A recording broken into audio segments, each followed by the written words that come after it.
a des mondes où la lumière ne triomphe jamais, des royaumes brisés, consumés par le chaos, où l'espoir n'est qu'un murmure noyé dans les ténèbres.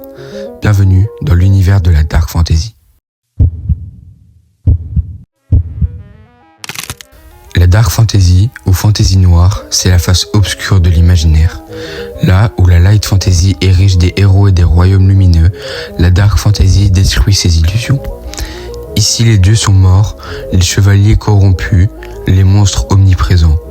Et le mal n'est pas une menace extérieure, mais une part de l'âme humaine.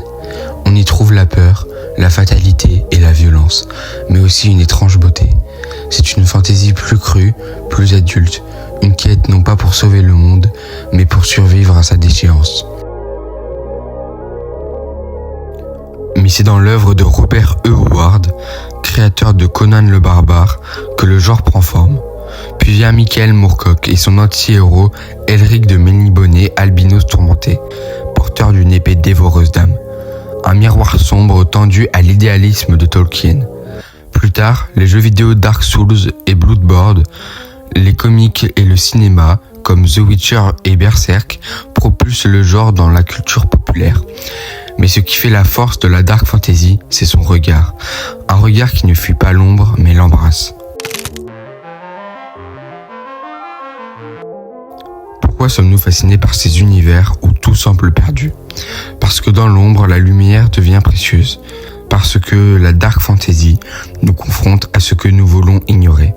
La fragilité, la mort, la trahison, mais aussi la résilience. Dans ces mondes maudits, les actes de courage ont un autre goût. Ils ne sauvent peut-être pas le monde, mais sauvent l'âme.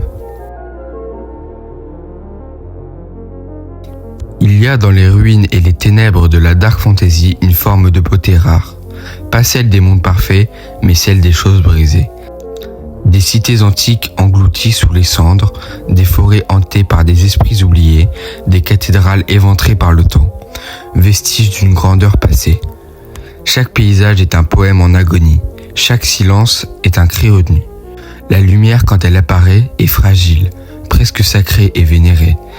Un rayon de lune sur une armure rouillée, une lueur de compassion dans un regard perdu, un champ de fleurs qui pousse entre les ossements. Dans la Dark Fantasy, la beauté n'est jamais gratuite, elle est arrachée aux griffes du désespoir. Et c'est pour cela qu'elle marque, qu'elle reste et qu'elle bouleverse. C'est la beauté des âmes qui luttent encore, même quand tout semble déjà perdu. La Dark Fantasy ne nous promet pas d'happy end, elle nous montre que même dans l'abîme, une étincelle peut subsister. Et parfois, c'est dans la nuit la plus noire que naît la plus belle des flammes.